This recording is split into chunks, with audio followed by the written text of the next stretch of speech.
Hello everyone, we are Art of War. And we believe in creating a community where people can talk about, learn, and improve their skills at Warhammer 40K. Our channel has live stream competitive matches of 40K, played by the best players in the world. And we focus on teaching you how to get better at Warhammer, while also emphasizing sportsmanship and engagement with our audience.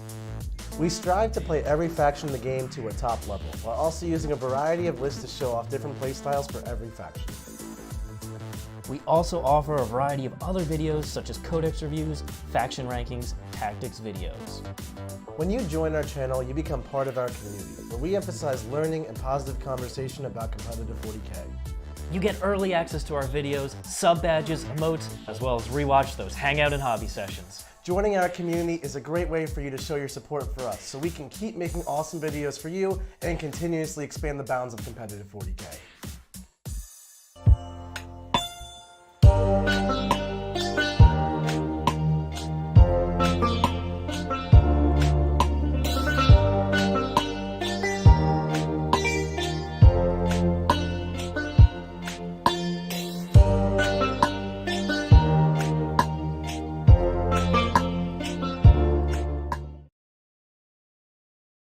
And we're live!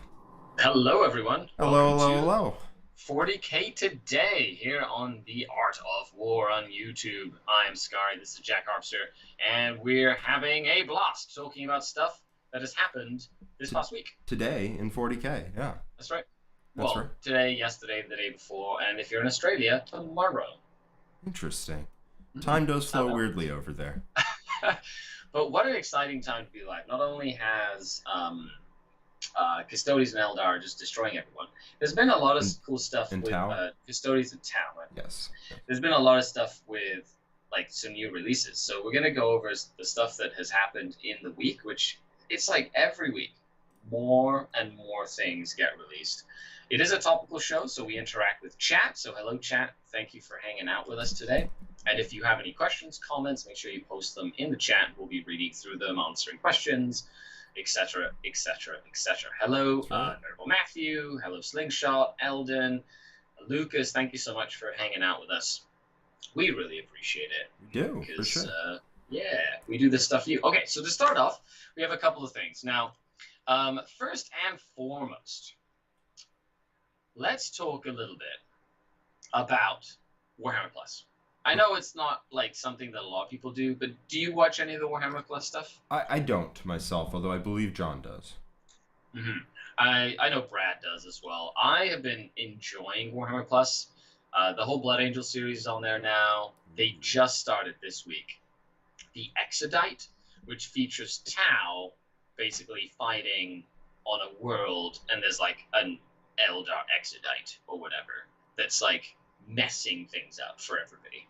So it's really cool to see everything from the Tau perspective. Like, the animation is fantastic. And I don't know, now that Tau is like a topical thing, would you watch a show about Tau? Listen, I'm thinking about playing Tau. There's list submission today. 40K today, there's a list submission deadline for the Cherokee Open. I have to decide whether I want to give in to the power of Tau. But even if I do, I think I retain at least enough dignity to not watch them. So I have dignity. he says as he has some Tau models on the table in front of him. I still have my dignity. There is no judgment here. Although I will say, as a Drukhari player, I'm really happy the whole Drukhari phase has kind of died down now, and I can go back to just playing my favorite faction without all the bandwagoners, which is exciting. Yes. And just getting and playing against some tough opponents like Tau, like Custodes, that have 60 to 70% win rate right now, which is kind of crazy. Oh boy. Yeah. Okay. Well, we'll see when Eldar comes out, and then the balanced data slate and everything. Because right now we have some interactive armies, as we have Custodes, which are one of the better armies at the moment. It's Custodes and Tau that just are running the table on everything. Tau, luckily, compared to the last edition of Tau, is a lot more interactive, thankfully. Last edition, they made a castle, You couldn't The really drones do are anything just about not it. interactive at all. It's like, Yeah. oh, I tried to do damage. Oh, you just kill a bunch of drones. Yep. I know there's a Riptide standing literally out in the open, but you can't shoot at them. And then there's 3 of them, and then they're shooting at you, and you can't interact. And if you charge them, they'll overwatch you to death. So, Well, I really like in the Exodite, there's this scene absolutely where they're getting ready to jump out of I think it's a Manta, and they've got their stealth suits on and stuff. And the one guy's like, pressing buttons on his like drone controller, and the 2 like drones like hover around and go linked, whatever it is, and they like link to the drone controller. I thought that was really cool. It's like a cool little piece of tech or whatever that they're working with. So it's a way to like imagine your drone controllers going forward. Like when you play with drone controllers, you imagine that sound effect. Yeah, exactly. Well, hey, Matt. Oh, thank you for the super chat. $10. Woo, exciting. Ynari hype. We have paid enough of a price for the Sins of 8th edition, right? Are we allowed to be decent again? Well, there's a lot of Eldar hype coming up, and Ynari are one of those things that I think we're all really excited about seeing what they do. Yeah. This week, actually, this is a great segue, Matt, into talking about the preview that they had on the Yncarne. Oh, interesting. Yes. One of the previews they had this week was the rules for the Yncarne. Now, the Yncarne historically has been an interesting like tech piece that you could use if you wanted to be kind of sneaky and just kind of bounce around the table, tactically speaking. Yep. Back in 8th, back in the beginning, when Ynnari were at their height, she was an army in a can. Like she was just an army by herself, and then everything just enabled the entire rest of the army just enabled her to fight twice every turn and teleport 3 times. And I mean, I think she only teleported once, but like you teleported around the board and you fought multiple times and you moved multiple times, and that would be her entire bag, and it was really strong. So we'll see what she does now. Scar, if you want to. Yeah, so they previewed the sword. So the sword has 2 different types. You have the piercing strike and the sweeping blow. And they're doing this a lot with characters. Characters have like an anti-horde option and like an anti-strong option, which used to be something only the Empress Champion used to have back in the day. Or I think there was a couple of special characters that could do like a power fist or a sword, and they could mix their attacks if they wanted to.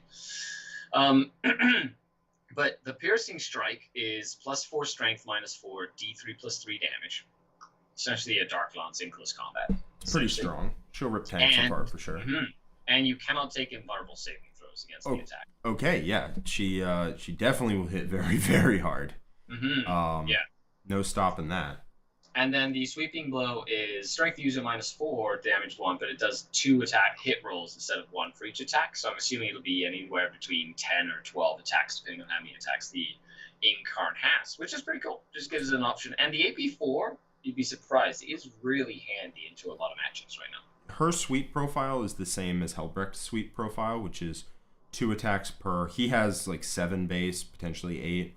So I think her sweep is going to be about the same as Helbrecht's sweep. And his is AP4 as well. It's AP3 and then AP4 in the Assault Doctrine. Gotta love Daddy Helbrecht. Yeah, being AP4 matters a lot with that sweep attack. Whenever it's AP1, that tends to bounce off of like Power Armor or anything that has a 4-up or a 3-up. Anything with a Storm Shield or in like heavy cover, and you're like, and you still have a like 5-up or 4-up save, even with like my -3 or -2. Even a unit of Battle Sisters, it'll just bounce off of. That AP4 really helps her just go straight up right to the whole unit. 100%. Yeah, exactly. The second thing they previewed was the Swirling Soul Energy. Ooh. They've given the Yncarne a shooting attack, which is really cool. It's a 6-inch range assault D6 shots, strength 7, -2, 1 damage, that automatically hit the target. So it's like a flamer. However, you shoot and you roll to hit every single unit within range, not just one target. So it's like a Nova D6 hit flamer, everything within 6 inches. And because it's a monster, it can be shot in close combat as well, which I think will be really useful. Considering it's strength 7 AP2, that's pretty handy. Yeah, that'll hit pretty hard. If you let that go off in the center of your army, you're going to be very sad about it. But it's close ranged enough that they do have to work in order to make it happen, which is that's a good place to be. You know. Oh, I 100% agree. That's where the Yncarne wants to be. stuck in right in the middle. It seems like they're. I do like the fact that they gave that sort of swirling energy like rules. You know what I mean? It's like the souls are dangerous as much as the big sword is. Yep, and it really does feel like they're casting a spell, and it does the damage and whatnot. That's really cool. And it's also an interesting piece of design where this monster, like, if it's in the center of your army, it can do a lot of damage, but also it can be picked up really easily because it's in the center of your army. So that's an interesting design. Now, they did preview 2 of the psychic powers. Interesting. As well. So we have the Storm of Whispers. It is a Witchfire power. It's a warp charge value of 6. If manifested, roll 3d6 for each enemy unit within 9, and for each 4+, the enemy unit suffers a mortal wound. So it's kind of like what's the psychic psychic power for the Chaos one, the one that does the same thing. I was thinking Frazzle from Orcs is every unit within 9 on a 4+ takes D3. Gaze of Hate. Warp Gaze. Gaze of Hate is you target 1 unit and 3. And it does 3 dice on 4+. So it's like a Gaze of Hate, but for every unit within 9. Yeah. It's like a worse Frazzle, honestly. And Frazzle's pretty good. So Frazzle is a 9-inch aura out of Orcs, and every unit within 9 on a 4+ takes D3. Pretty strong, honestly. I don't think Eldar really needs that to amplify their mortal wound output. So I think Storm of Whispers is pretty good. But it makes sense with the Yncarne if she wants to kind of get into the middle of the army to do her, like, you know, assault weapon and, like, do that, like, and then the Psychic Power Nova. We don't know what other powers the Ynnari will have. They normally have their own tree of psychic powers. This is just 2 of potentially 6 powers. What's the second one? So, who knows? The second one is Shield of Ynnead. Now, before it was a cast, and then it was an aura bubble where every Ynnari unit within range got a 5-up invulnerable save. But now it's a warp charge value of 6. You pick 1 friendly Ynnari unit within 12, and they get a 4-up invulnerable save. Interesting. So it's Sanctuary out of Grey Knights. Yeah. Yeah. Which is, you know what, that's not bad. Considering, like, you know, like Wraith Blades, for example, they don't have an invulnerable save, like with with the swords. So it'd be kind of cool to run them and then, like, give them a 4-up invul, make them a lot tanky so you don't have to run the shields, you know, like, and then, so there's, I like that ability. Or maybe, you know, what about, like a big unit of Incubi or something. Give them a 4-up invul, run them in, like, makes them harder to kill, basically. And if it's any Ynnari unit, it is any Ynnari unit. The way it's written here, you could also give it potentially to a giant unit of beasts. Interesting. I wonder like if the beasts... little birds. Oh, you can give it to birds? Oh boy. We really don't need to go back to that. It'd be 1 unit, not all of them. So you could have like a bunch of Razorwing flocks with a 4-up invul. It'd be like Spawn out of Thousand Suns, where you take something that doesn't have an invul and you give it an invul and a bunch of wounds. It's pretty durable. It's harkening back to the time when like 100 Razorwing flocks plus the Yncarne was an army. That was awful. That's what that was. But it's definitely not that, for sure. Correct. That's an interesting power. I'm also thinking you could use on like 20-man Guardian blobs, like the old Guardian bombs back when Ynari were at their peak, or back in 7th edition, you took Guardian. Well, they do bombs. have the like little they previewed the defense turret that gives the whole unit a 5-up invul. Interesting. Well. Oh, the Serpent Shield. You can take a little Serpent Shield. Yeah, it's like a little shield thing that gives the whole unit the Serpent Shield, which is pretty neat. That's pretty dope. It's also nice that you can give that to a unit, give 4-up invul to a unit, and have 2 heavy weapons in there. Because I think the Serpent Shield replaces a heavy weapon. It is. It seems like the way that they previewed it seems like it's one of the platform options. Yeah. You can make it a defensive platform. Because back in, I think it was 7th, although my timelines could be off. Eldar used to be really good with Guardian Blast. I think they might have been 8th. But you would deep strike them down, then they'd have a lot of buffs you could put on this unit, and it would shoot, and it would be surprisingly durable for its points. Nick loved running 2 of them. The Guardians, and then like a Doom, and like that bomb, that Guardian bomb used to be really, like, that was one of the best ways to do a bunch of damage. Yeah, for sure. It would just deep strike down and just chew you up. Well, a couple of questions in chat as well. Good day, Greenblood Crusade in Austin. Hello, welcome. Hey, Scar, are you mini Wargamer Stakari, or are you just a long-time guest player? I've been doing collabs with him for 9 months. Biggest news in 40K today is that Art of War is coming to Motor City Mayhem this year. Oh, we I are? was lucky enough to have Scary join me on commentary for last year's event. Can't wait for this year. If Nice. you can tell, I don't plan out what I'm not the guy planning out what events we go to. That'd be awesome. It'd be awesome. I've had calls with you. But I don't believe I've ever met you in person. So it'd be cool live. Yeah, I cannot wait to travel to some events and get myself into some of these pictures because I'm so jealous that there's all these Art of War pictures and I haven't been photoshopped into them yet. Just saying. Everybody's like having a good time and I'm like sitting here just looking at pictures, like scrolling. I'm like, ah. So I hope to go to some of the big events. But shoutcasting them is really fun. Listen, send me a picture of you on a green screen. I'll see what I can do. It's in the Discord. It's in the Discord. It'll be an awful Photoshop, but Are you gonna use the one of me doing the finger guns or something? I'm just gonna have you looking down like you're God from the heavens, just going. Pew, pew, pew, pew, pew. Oh, yeah. A show believing about the power of friendship in the 40K universe? Yeah, sure, that would make sense. Interactive Hiveguard. Hiveguarder. Very. He's saying interactive sans Hiveguard. He's saying the meta's good, but Hiveguard bad. I can get behind that, 100%. Makes sense. Yeah. Makes the sense. On that, very true, love that. Just hoping that the army building rules for Ynari lets you take some of each faction for a nice combined arms faction. Yeah, hopefully, we'll see.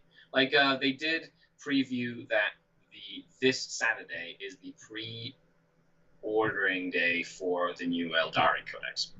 Okay. So we'll have a lot of information come Saturday, which is going to be great. That's going to be awesome, yeah. I'm really looking forward to, on the way back from Cherokee, list building for Eldar, because I've been pretty excited about Cherokee's this weekend, right? It is, yeah, it is. I'll be heading out Thursday. Jeez, it's coming right up. I got to submit a list today. How many people? Let me find out. I probably not as many as most ITC events because it's like right after LVO and everyone's still coming down from that. But I'll check, see how many. Obviously, my phone. Is it a super major or just like a major? I think it's just a major, but I don't really know anything. Mm-hmm. So I just go where the winds of fate take me. You know. You show up and play. I just show up and play. You know. Okay. I don't care if there's 4 people there or there's 400 people there. I'm there to take that dub. You know. I love it. Yeah. Talking about new releases and Eldar, that's pretty much a lot of this week has been Eldar stuff. Yes. So because it's coming up, it's one of the most iconic factions in all of Warhammer 40,000. You know, space elves that are like monks, right? Sure. And then we have a preview, the path of the preview, where they talked about aspect warriors getting a boost. And it seems like all aspect warriors have aspect armor now, which will give all of them a 5-up invulnerable save. On top of, most of them have a 3-up, although I think Swooping Hawk, I don't know what the rules are now, but usually it's a 4-up, unless you're like a Dark Reaper, I think, but usually it's a 4-up. But having a 5-up invul save means that they're getting a save most of the time against most things, which is good. I thought Warp Spiders and Fire Dragons had a 3-up. That's true. You probably know more about my kin than others. It's true. I played against a million Warp Spiders back in the day. Then they don't get to wear armor in the arena. Okay, oh yeah. So nobody really wears anything in Kamaraj. That's true. It's a great party. It's fantastic. It never ends. We birthed a deity. Yeah, I'm really looking forward to Warp Spiders breaking another edition. It's gonna be great. Oh boy, you know the PTSD that I have from Ynari Warp Spiders, like before the Rule of 3, where you had to deal with just 6 squads of them or whatever it was, just everywhere. 60 Warp Spiders was not fun. Wasn't there a formation or something? No, there wasn't. You just took a million of them. Not with them, but when the book came out, one of the things I remember was you could take squads of 10. So I remember a list that was doing the rounds, which was 6 squads of 10 Warp Spiders. And back then, when you flicker jumped, they were -1 to hit, I think, is what it was. They became -1 to hit when they flicker jumped. Then you made them a lay talk for an additional -1 to hit. And then make them -4. Conceal was an aura back then, where it was an aura of every unit within 6 inches is -1 to hit? I don't believe it was. I used to play Seer Council, and Conceal was targeted. Was it? Okay, Yeah, it I was. just remember there was like it was almost impossible to hit them. It was Yeah, crazy. you could make one unit -4 to hit because they flickered. You could also do this with Shadow Specters. Shadow Specters are just base -1. They were -1 when they flicker jumped. They're -1 if they're a late talk. They were -1 from Conceal, and they were -1 from Lightning Fast. And back then, you just -4. Like, I'm sorry, you just can't hit me. You just could. Yeah, there was no auto hitting on 6s or anything. It was like my unit is invincible right now. That was not fun. Even less fun was Warp Spiders back at the beginning of 7th, when every time you shot at them, they moved 2 to 6 inches, and if you couldn't see them now, too bad. That sucks. You don't get to shoot. Yep. So your people would run like 9 squads of 5 and just cover the board in units, and if they were anywhere near a wall, you could not kill them because you shoot them, they jump to the other side of the wall. You shoot them again, they jump back to the same side of the wall they were already on. Yeah. So they would just jump back and forth and back and forth and back and forth. Non-interactivity, which was, is something that Eldar has always done really well. It's like you just can't get to them unless you can get to them. Yep. And then, Yep. if not, they just bounce around. They have little units everywhere. It's really annoying to pin them down. Then they also showed off the Avenger Shuriken Catapult for the Dire Avengers. Okay. So it's gone from Assault 2 to Assault 3 now at 18 inches. And it seems like all Shuriken weaponry have AP... Well, no. This is Strength 4, AP 2 base, and 1 damage with the Shuriken rule, which means I believe they get a bonus to AP. I'm not sure what the bonus is. It's -2, if I remember Usually? correctly. Okay. Yeah, on 6s. So they'd be AP 4 on 6s. Yeah, Shurikens are nasty now, especially since I believe Shuriken cannons are AP 1 base, might be AP 2 base, and everything with the Shuriken rule went from AP 0 to AP 1 and 2, and it still is AP 4 on 6s. So everything just got nastier across the board. They also said that Dire Avengers have gone to the elite slot, so I'm assuming most they'll go into their own slots. But Azraman will make them objective secured. So Interesting. I would assume that means that depending on what Phoenix Lord you take, the associated warriors will get that obsec rule. That or is something along those lines. That would be my guess, honestly, and that's pretty cool. They don't make them troops, which would be a little bit nutty, considering that Phoenix Lords look really good, so you're probably going to take some. Like, if you could make Howling Banshees troops, then, oh my god. But making them OBSEC is almost as good. Yeah. Yeah. I really like that a lot, especially because a lot of actions and things like that, and being on objectives to sticky them and things like that, require you to be objective secured. So that'd be kind of neat to have aspect warriors be more involved in the missions as well, as instead of just going out and doing damage, they can be more useful for what you need them to do, which I think is neat. Fire dragons apparently now have a toughness of 4. Interesting. Because they hit the gym. They've been working out. They've been putting those reps in, and now they're big and thick and swole. And their Dragon Fusion guns are 12-inch melty guns, which are Assault 1, 12 inches, Strength 9 -4, straight D6 +2 damage. Interesting. But Strength 9 instead of Strength 8, that could be pretty good against a lot of things. I also heard something about their autark power being, in somewhere in the leaks, there was their autark power is they auto wound when they hit. That I don't know if they've shown anything off like that. That might be one of the rumors that we've seen. It might be one of the rumors, one of the leaks. Which is half of rumors are true and half of the rumors are less than true. Yeah, I always like to wait till I have the book in my hand and kind of see it verbatim, because sometimes they'll leave out key information, they do have this rule, but only if this happens, but they left out the if this part, and then you just read the one thing and think it's crazy, and then you don't know what you need to do to get it or whatever. Yeah, plenty of times you think a codex is terrible or awesome before release, and then you read it and you realize it's actually a well-rounded book. So, also, fire dragons seem to have assured destruction. So when they target a vehicle or monster, they reroll wound rolls of 1. That does not sound like that would make it auto wound. So yeah, my guess is that they're just hyper efficient. Strength 9 reroll 1s to wound. Yeah, only on 2s they fail. So. Yep. Then we have the Death Spinner for the Warp Spiders got previewed, where they've just been like shoving Eldar stuff down our throats this week. It went from a Well, 12-inch don't worry. Eventually, Eldar will be. exactly. It went from a 12-inch Assault 2, Strength 6 minus AP 0, 1 damage, the Death Spinner, to now it's 12-inch Assault D6 Blast, Strength 6 minus 2 AP, 1 damage. I believe it auto hits as well.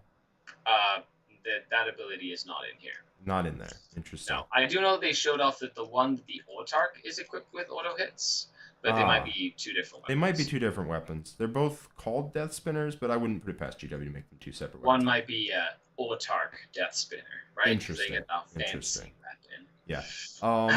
I mean, either way, hitting on 3s rolling 1s is going to be good enough. So that's a deadly weapon, especially with Blast. Like, a unit of Warp Spiders comes in. I don't know if you can still give the Exarch 2 of them, but a unit of Warp Spiders usually it's 2 of them and like the Power Blades or whatever, right? Yeah, So if you're still able to give the Exarch 2 of them, it's going to be 6d6 Blast, Strength 6 AP2. It's just like, woof. That is a lot of Now that's a lot of damage.